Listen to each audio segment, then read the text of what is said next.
नमस्कार दोस्तों, आपका स्वागत है आपके अपने YouTube channel study with Jupiter में। दोस्तों, आज हम दिल्ली सल्तनत का भाग 2 देखेंगे। इसमें खिलजी वंश को देखेंगे। उससे पहले पिछले वीडियो में एक गुलाम वंश का एक वंश रह गया था, बलबनी वंश।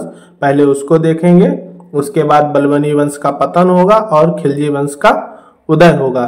चलिए दिल्ली सल्तनत का भाग 2 खिलजी वंश को देखते हैं। वीडियो की शुरुआत करते हैं। दोस्तों, हम पढ़ रहे थे दिल्ली सल्तनत में हम गुलाम वंश पढ़ रहे थे। गुलाम वंश में कुतुबी वंश हमने पढ़ लिया था, उसके बाद शमसी वंश पढ़ लिया था, उसके बाद बलबनी वंश को आज पढ़ेंगे। ये गुलाम वंश के 3 वंश थे। उसके बाद बलबनी वंश के बाद में आज ही हम खिलजी वंश को भी देखेंगे। ये समय काल तो हम देख ही चुके हैं।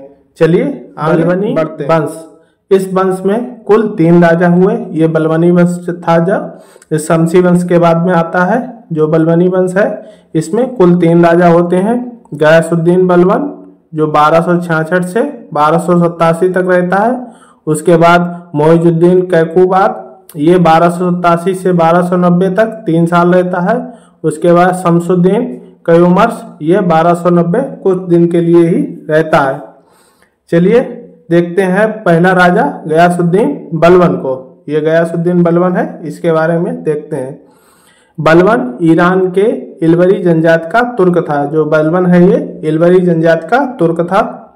यह इल्तुतमिश द्वारा बनाई गई दल चालीसा का सदस्य था। जो इल्तुतमिश ने दल चालीसा का गठन किया था ना, उसी जो दल चालीसा चला आ रहा था अभी तक, उसी दल चालीसा में ये एक सदस्य था।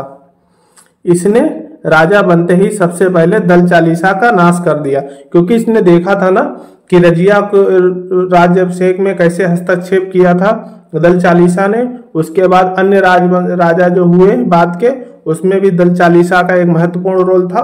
तो इसने ये सोचा कि हमारे राजा बनते ही दल चालीसा इसमें हस्तक्षेप करेगा, तो इससे पहले इसे ही खत्म कर दो। सबसे पहले इसने दल चालीसा को ही खत्म कर दिया। दीवान-ए-अर्ज सैन्य विभाग का गठन किया। दीवान-ए-अर्ज नाम से सैन्य विभाग का गठन किया। संगठित गुप्तचर विभाग की स्थापना की। गुप्तचर लगाए इसने। यह ईरान का रहने वाला था, इसलिए दरबार का गठन ईरानी परंपरा के अनुसार किया। ये ईरान का रहने वाला था, तो उसी कल्चर में अपने दरबार का गठन करता है। पारसी परंपराओं के अनुसार दरबार में भव्य सजावट करवाई। जो पारसी परंपरा, क्योंकि उस टाइम ईरान में जरसोष्ट धर्म या पारसी धर्म चल रहा था। अभी हम जब धर्मों को पढ़ेंगे ना, तो उसमें इसको देखेंगे, तो उसमें ये उसी हिसाब से अपनी व्यवस्था करता है। पारसी धर्म नवरोज को शुरू करवाया इसने। नवरोज जो त्योहार होता है पारसियों का, उसको सजदा और पैबोस की प्रथा प्रारंभ की। जो ईरान में सजदा और पैबोस की प्रथा चलती थी ना, उसको इसने प्रारंभ किया।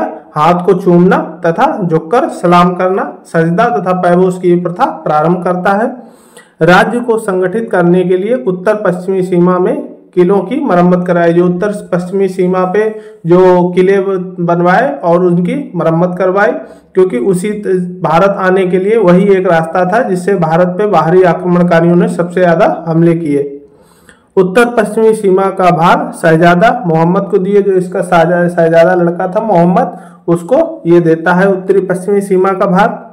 मोहम्मद के दरबार में अमीर खुसरो और अमीर हसन थे। जो अमीर खुसरो भी आगे पढ़ेंगे ना, अमीर खुसरो और अमीर हसन, वो मोहम्मद के दरबारी थे। मोहम्मद की मृत्यु मंगोल हमले में हो गई। जो मंगोल हमले लगातार हो रहे थे ना, तो मोहम्मद की मृत्यु उन्हीं मंगोल हमलों में हो जाती है। मोहम्मद की मृत्यु के बाद अमीर खुसरो बलबन के दरबार में आ गए। जो अमीर खुसरो थे ना, मोहम्मद की मृत्यु के बाद बलबन के दरबार में आ जाते हैं। उपद्रव करने वाली मेवाती जनजाति के खिलाफ बलबन ने रक्त और लहू की नीति अपनाई। मतलब सख्त रवैया अपनाया। जो भी उपद्रव करते थे उनको तुरंत दमन कर दिया जाता था। उसे ही रक्त और लहू की नीति कहते हैं। कि मतलब खून और तलवार की जिसे नीति कहते हैं, कि तुरंत कत्ल कर दिया जाता था। यही रक्त और लहू की नीति थी। बलबन ने खुद को जिले अल्लाह, ईश्वर की छाया और नियामत ए खुदाई, ईश्वर का प्रतिनिधि कहलाया। ये बलबन तो खुद को ईश्वर की छाया कहता है और ईश्वर का प्रतिनिधि कहता है। लेकिन अभी आगे हम पढ़ेंगे ना, अभी खिलजी वंश में वो खुद को ही पैगंबर खुदा कहने लगेंगे, पैगंबर बन जाएंगे खुद। और खुद को ही सर्वश्रेष्ठ खलीफा भी घोषित करेंगे कुछ लोग, अभी उनको आगे देखेंगे। खुद को ईरान के अफरासियाब का वंशज घोषित किया। इसने खुद को अफरासियाब जो वंश था उच्च वंश का, उसे घोषित किया अपने आप को कि मैं उच्च वंश का हूं, अफरासियाब का। बलबन ने अपने अधिकारियों की वंशावली की जांच करवाई और निम्न कुल के तुर्कों को सेवा से मुक्त कर दिया। इसका मानना था कि उच्च कुल के लोग ही सत्ता में रह सकते हैं, वही शासन अच्छे से चला सकते हैं। निम्न कुल के जो तुर्क थे उनको बाहर कर दिया और अपने आप को भी उच्च कुल जो अफरासियाब था ईरान का, उसका वंशज बताया। बलबन ने लाल महल और अपने मकबरे का निर्माण कराया। गढ़मुक्तेश्वर की मस्जिद की दीवारों पर शिलालेख में खुद को खलीफा का सहायक घोषित किया। जो गढ़मुक्तेश्वर की मस्जिद है उसमें खुद को खलीफा का सहायक घोषित करता है और आगे वाले राजा खुद को ही खलीफा घोषित करेंगे। मुबारक शाह खिलजी ने इसे खलीफा उल्लाह की उपाधि दी। जो मुबारक शाह खिलजी थे उन्होंने इसे खलीफा उल्लाह की उपाधि दी। बंगाल में तुगरिक खां का विद्रोह इसी के समय हुआ। जो बंगाल में तुगरिक खां है उसका विद्रोह इन्हीं के समय होता है। मेड़ता और कटेहर अमरोहा में लूटपाट रोकने के लिए सड़क के किनारे जंगल कटवा दिए। जो रास्ते में जंगल थे जहां से व्यापारी वगैरह गुजरते थे उस रास्तों पे लूटपाट होती थी। लूटपाट को रोकने के लिए इसने जंगलों को साफ कराकर रोड थे वो दूर तक साफ करा दिए। चलिए अब अगले राजाओं को देखते हैं। अगला राजा होता है मोहिउद्दीन कैकूबाद, बुगरा खां का पुत्र तथा बलबन का ये पौत्र था। बुगरा खां जो मोहिउद्दीन कैकूबाद का लड़का होता है उसका पुत्र जो बलबन का पुत्र होता है बुगरा खां, उसका ये पुत्र होता है मोहिउद्दीन कैकूबाद, तो बलबन का ये पौत्र हो गया। यह अयोग्य शासक था तथा 1290 ईस्वी में जलालुद्दीन खिलजी ने इसकी हत्या कर दी है। कुछ मिस्टेक प्रिंट है। यह अयोग्य शासक था तथा 1290 में जलालुद्दीन खिलजी ने इसकी हत्या कर दी। जो जलालुद्दीन खिलजी होता वो इसे मार देता है। उसके बाद कुछ लोगों द्वारा शमसुद्दीन कयूमर्स जो अगला राजा बनता है उसे बैठा देते हैं गद्दी पर, लेकिन उसे भी हटा देता है रास्ते से जलालुद्दीन खिलजी। कयूमर्स एक 3 साल का बालक था। जो कयूमर्स है वो एक 3 साल का बालक है। जलालुद्दीन खिलजी के बाद कयूमर्स की दोनों आंखें फोड़कर सल्तनत का राजा बन गया। इसके साथ ही 1290 में खिलजी सल्तनत स्थापित हुई। जलालुद्दीन खिलजी क्या करता है, पहले मोहिउद्दीन कैकूबाद को मार देता है। उसके बाद जब सत्ता खाली हो जाती है ना तो उसी समय कुछ लोगों द्वारा कयूमर्स को जो छोटा बालक होता है 3 साल का उसे गद्दी पर बैठा दिया जाता है बलबनी वंश का। लेकिन जलालुद्दीन खिलजी उसे पकड़कर छोटे बच्चे की उसकी आंखें फोड़ देता है और बाद में वो भी मर जाता है। इस तरीके खिलजी वंश की सत्ता स्थापित होती है और बलबनी वंश तथा गुलाम वंश का अंत हो जाता है। अब पढ़ेंगे खिलजी वंश। खिलजी वंश इसमें कुल 5 राजा हुए। कौन कौन से हुए थे? जलालुद्दीन फिरोज खिलजी, ये 1290 से 1296 तक।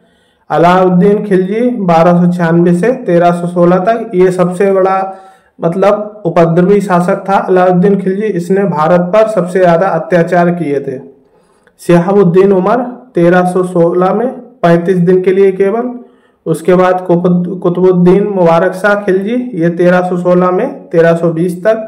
उसके बाद नसरुद्दीन खुसरो खां 1320 में। ये खिलजी वंश के 5 राजा हैं, इन्हें आप देख सकते हैं। ठीक है, चलिए अब आगे देखते हैं जलालुद्दीन फिरोज खिलजी को। जलालुद्दीन फिरोज खिलजी। जलालुद्दीन फिरोज खिलजी ने गुलाम वंश के अंतिम शासक शमसुद्दीन कयूमर्स की हत्या कर खिलजी वंश की स्थापना की। जलालुद्दीन फिरोज खिलजी ने 13 जून 1290 में किलोखरी में स्वयं को सुल्तान घोषित किया। जो किलोखरी का किला होता है ना वहां पर स्वयं को सुल्तान घोषित कर देता है। यह 70 वर्ष की उम्र में सुल्तान बना। जो ये बूढ़ा था लगभग 70 वर्ष की उम्र में ये सुल्तान बनता है, बहुत बूढ़ा होता है। इसी वजह से इसका जो भतीजा होता है और दामाद अली गुरसब वो इसकी हत्या कर देता है। इसके भतीजे अली गुरसब ने इसकी हत्या कर दी जो क्योंकि ये लुटेरा था। अलाउद्दीन खिलजी लूटता बहुत था, लूट माल करता था। तो लूट का माल जलालुद्दीन फिरोज खिलजी ने लूट के माल के बारे में बात करी तो इसने कुछ रोका टोकी हुई और इनमें विवाद बढ़ा और इसने अपने चाचा जान की अलाउद्दीन खिलजी या अली गुरसब ने हत्या कर दी और खुद गद्दी पर बैठ जाता है। अलाउद्दीन खिलजी अपने चाचा और ससुर जलालुद्दीन फिरोज खिलजी की हत्या कर गद्दी पर बैठा। जो अलाउद्दीन खिलजी होता है अपने चाचा जान की हत्या कर देता है जलालुद्दीन फिरोज खिलजी की और खुद गद्दी पर बैठ जाता है। 22 अक्टूबर 1296 को अलाउद्दीन खिलजी, ये गलत प्रिंट हो गया है, 12 अक्टूबर 1296 में अलाउद्दीन खिलजी गद्दी पर बैठता है। अलाउद्दीन खिलजी के बचपन का नाम अली गुरसब था। जो अलाउद्दीन खिलजी था उसके बचपन का नाम अली गुरसब था। शासक बनने से पहले एक काड़ा इलाहाबाद का इत्तेदार था। जो काड़ा है ना इलाहाबाद, जिसका नाम अब है इलाहाबाद, अब प्रयागराज हो गया है, तो काड़ा इसे बोलते थे, यहाँ का ये इत्तेदार था। अलाउद्दीन खिलजी के 4 प्रमुख सेनापति थे जिनकी मदद से इसने बहुत सारे युद्धों को जीता। इसके जो प्रमुख 4 सेनापति हैं ना, उनकी मदद से ये बहुत सारे युद्धों को जीतता है। पहला जफर खां, दूसरा नुसरत खां, अगला है उलुग खां और चौथा है मलिक काफूर। जो मलिक काफूर है ना, दक्षिण विजय का यही मेन नेतृत्व करता है, जिसकी वजह से दक्षिण भारत पे इसका अधिकार हो पाता है। चलिए अब आगे और देखते हैं। अब इसके प्रमुख अभियानों को देख लेते हैं। अलाउद्दीन खिलजी के प्रमुख अभियान, पहला है मंगोल हमला। अलाउद्दीन खिलजी के गद्दी पर बैठते ही मंगोलों के हमले प्रारंभ हो गए। जैसे ये 1296 में गद्दी पर बैठता है, उसके बाद मंगोल हमले प्रारंभ हो जाते हैं। इन हमलों में सेनापति जफर खां की मौत हो जाती है। अभी जो 4 सेनापति पड़े थे ना, उसमें एक जफर खां थे। जफर खां की मौत मंगोल हमलों में हो जाती है। अगला इसका अभियान है गुजरात अभियान। इसका नेतृत्व नुसरत खां ने किया। जो दूसरा सेनापति अगला था नुसरत खां, उसके नेतृत्व में अभियान किया जाता है। इसी अभियान में मलिक काफूर पकड़ा गया। मलिक काफूर, जिसको नाम बाद में मलिक काफूर पड़ता, पहले कुछ और था। मलिक काफूर पकड़ा जाता है।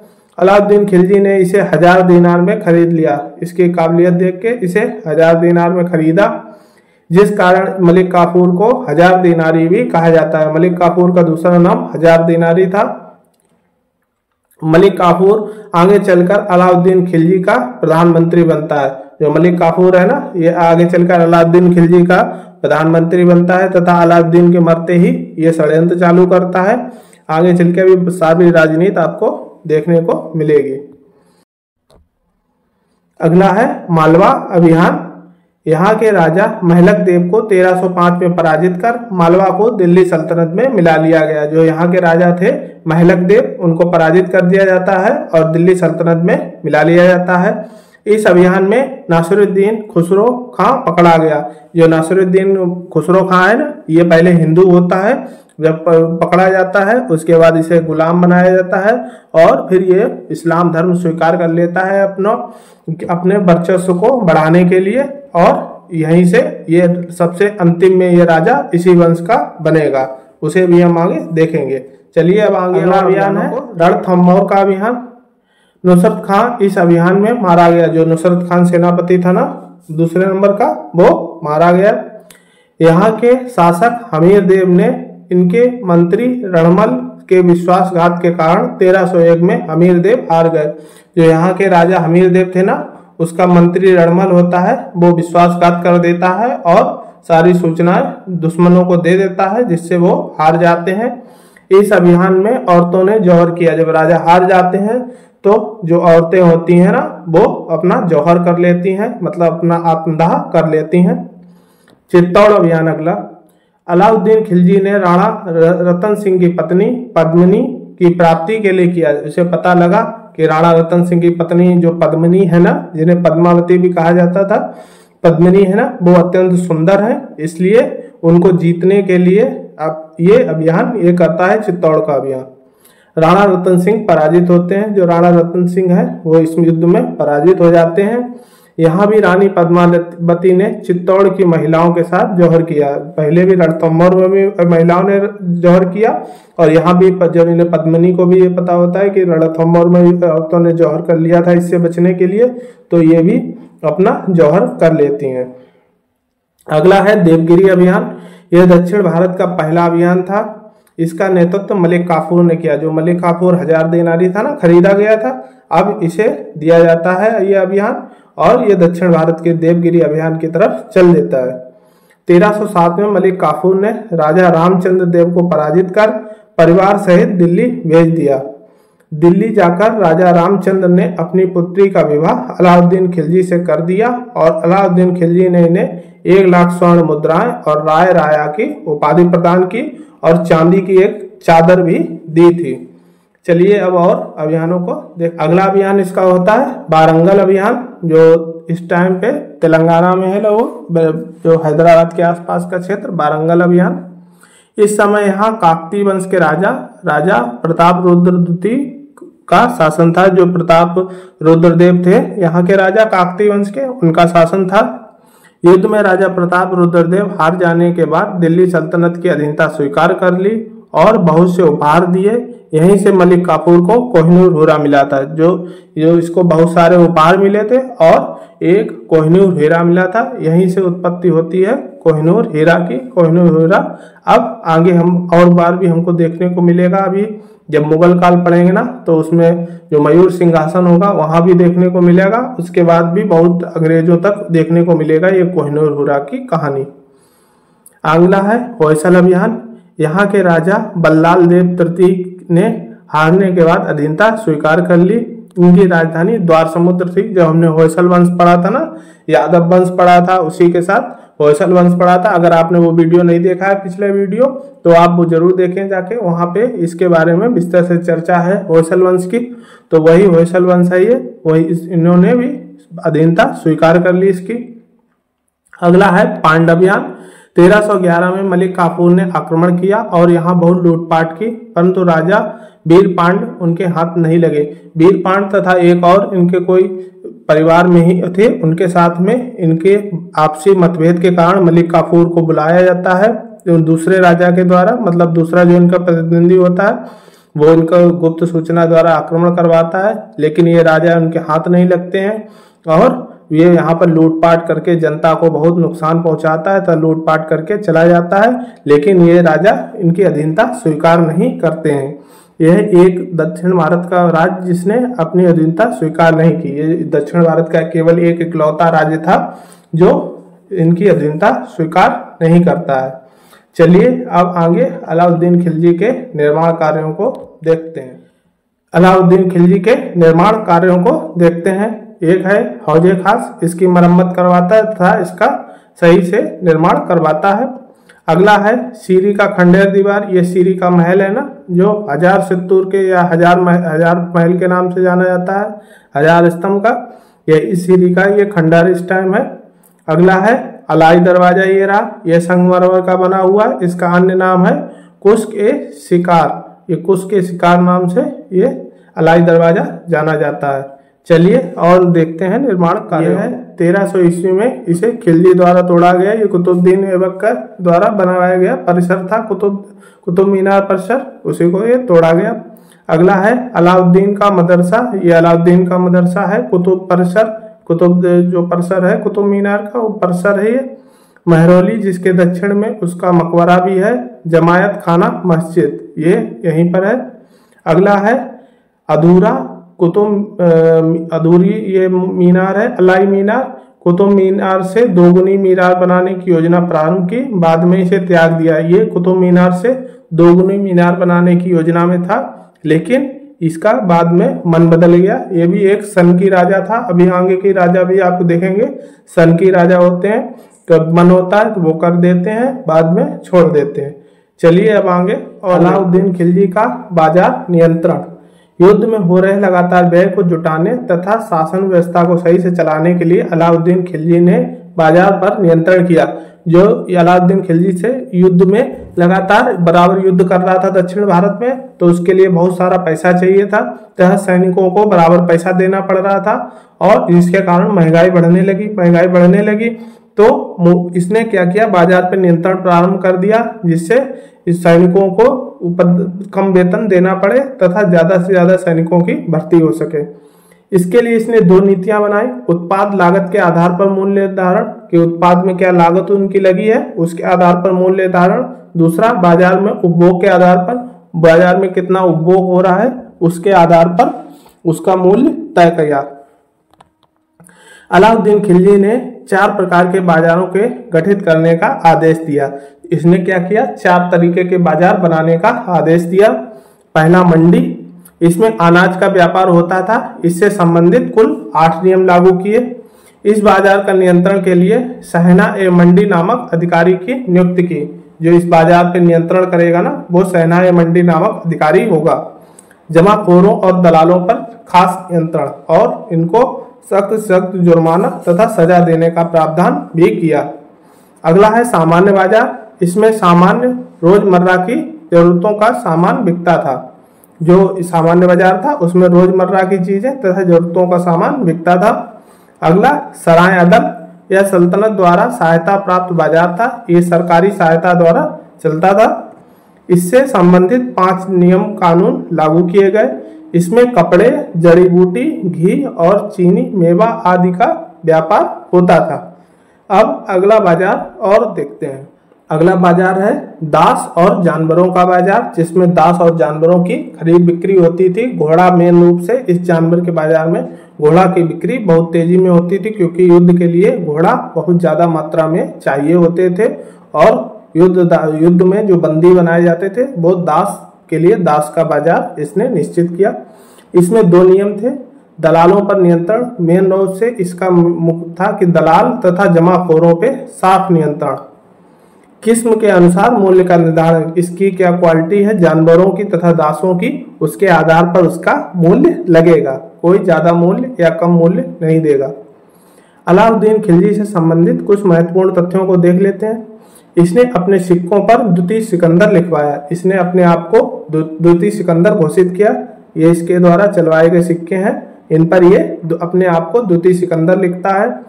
अपने आप को दूसरे पैगंबर की उपाधि दी तथा कोतवाल की सलाह पर इसे त्याग दिया। अभी हमने पीछे पढ़ा था, अभी पीछे वो अपने आप को खलीफा का मतलब सहयोगकर्ता बता रहे थे और ये अपने आप को ही पैगंबर घोषित कर देता है। ये अलाउद्दीन खिलजी होता है, ये अपने आप को ही पैगंबर घोषित कर देता है, लेकिन बाद में कोतवाल की सलाह पर इस पद को त्याग देता है। इसने सन 1301 में 3 विद्रोह, इसके समय में 1301 सन में 3 विद्रोह होते हैं मेन। हाजी मौला का विद्रोह होता है, आकत खां का विद्रोह होता है, उमर खां और मंगू का विद्रोह ये होता है। अलाउद्दीन खिलजी की सल्तनत का ये आप राज देख सकते हैं।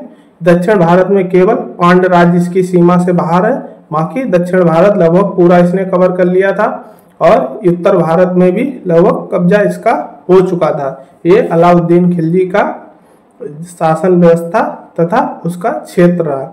चलिए अब अगले राजाओं को देखते हैं। अगला है शिहाबुद्दीन उमर, जो अगला राजा बनता है अलाउद्दीन खिलजी के बाद, शिहाबुद्दीन उमर। अलाउद्दीन खिलजी की मृत्यु के बाद प्रधानमंत्री मलिक काफूर ने सत्ता पर नियंत्रण के लिए अलाउद्दीन खिलजी के 6 वर्ष के पुत्र शिहाबुद्दीन उमर को राजा बनाया। जो हमने मलिक काफूर पढ़ा था ना, वो धीरे धीरे दक्षिण विजय के बाद, क्योंकि सबसे बड़ा क्षेत्र दक्षिण भारत पर विजय इसने कर ली थी और लूट का माल इकट्ठा किया था बहुत सारा, अपने चरम पर पहुंचाया था राज्य को, तो ये मलिक काफूर को प्रधानमंत्री बना देता है गुलाम से। और ये मलिक काफूर क्या करता है, अलाउद्दीन मरने का इंतजार करता है। जैसे ही अलाउद्दीन मरते हैं तुरंत सत्ता पर नियंत्रण पाने के लिए क्या करता है कि विद्रोह भी ना हो और सत्ता भी बनी रहे, तो इसलिए उसके सबसे छोटे बेटे 6 साल का बच्चा होता है शिहाबुद्दीन उमर, उसको राजा बना देता है। 35 दिनों के बाद अलाउद्दीन खिलजी के तीसरे बेटे मुबारक शाह खिलजी ने मलिक काफूर की हत्या कर दी। जो मलिक काफूर था ना, उसकी जो अलाउद्दीन खिलजी का तीसरा बेटा होता है मुबारक शाह खिलजी, उसकी हत्या कर देता है। उसके बाद अपने 6 वर्षीय भाई शिहाबुद्दीन उमर की भी हत्या कर गद्दी पर बैठ जाता है। जो उसका 6 साल का छोटा भाई होता है ना शिहाबुद्दीन उमर, उसे भी हत्या करके मार देता है। अगला है कुतुबुद्दीन मुबारक शाह खिलजी, जो हत्या कर देता है ना अपने भाई की, वही मुबारक शाह खिलजी। कुतुबुद्दीन मुबारक शाह खिलजी ने देवगिरी और को सल्तनत का अंग बनाया। जो देवगिरी थी ना, जो दौलताबाद देवगिरी, उसको सल्तनत का हिस्सा बना लेता है। अभी तक उनके साथ संधि थी, लेकिन अब उन पे सत्ता कायम कर लेता है। स्वयं को खलीफा घोषित कर देता है। अभी वो ऊपर थे, वो अपने आप को खलीफा का सहयोगी बता रहे थे, लेकिन अपने आप को ही खलीफा घोषित कर देता है। और खलीफतुल्लाह की उपाधि धारण कर लेता है। यह मदिरा के नशे में चूर रहता था तथा इसका मानसिक संतुलन भी ठीक नहीं था। यह दरबार में कभी नग्न तो कभी स्त्रियों के वस्त्र पहनकर आता था। यह इसका मानसिक संतुलन ठीक नहीं था, दिन भर दारू पिए रहता था, नशे में रहता था तथा दरबार में कभी तो ऐसे ही बिना कपड़ों के चला आता था, कभी कभी स्त्रियों के वस्त्र पहन कर आता था। इसकी हत्या इसके प्रधानमंत्री नासिरुद्दीन खुसरो खां ने कर दी। जो नासिरुद्दीन खुसरो खां है ना, जो भी हमने पीछे पढ़ा था, जिनको खरीदा गया था गुलाम बनाकर, वही ये हिंदू होते हैं, इनको खरीद कर बाद में मुसलमान ये ग्रहण करते हैं। तो यही नासिरुद्दीन खुसरो खां, इसका जो प्रधानमंत्री होता है ना, वही इसकी हत्या कर देता है।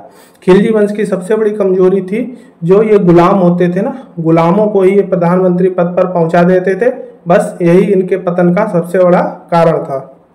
अगला है नासिरुद्दीन खुसरो खां, जो प्रधानमंत्री था। ये खिलजी वंश का शासक नहीं था, ये खिलजी वंश का शासक नहीं था, अभी हमने पढ़ा था ना, ये हिंदू वंश का था तथा बाद में इसने मुसलमान धर्म में अपना धर्मांतरण किया। यह दिल्ली सल्तनत के प्रमुख बनने वाला एकमात्र धर्मांतरी प्रमुख भारतीय मुस्लिम था। ये भारतीय मुस्लिम था धर्मांतरण द्वारा। यह बरादू नामक एक हिंदू जाति से संबंधित था। बरादू नाम की एक हिंदू जनजाति थी ना, उससे ये संबंधित था। परंतु कुछ महीने के लिए राजा रहा, इसलिए इसे खिलजी वंश में ही गिना जाता है। ये कुछ महीने के लिए राजा रहता है तो इसे खिलजी वंश में ही गिना जाता है। नासिरुद्दीन खुसरो खान 15 अप्रैल से 7 सितंबर 1320 तक ही राजा रहा, फिर इसकी भी हत्या कर दी जाती है तुगलक वंश द्वारा। उसे हम अगले वीडियो में देखेंगे जब तुगलक वंश को देखेंगे।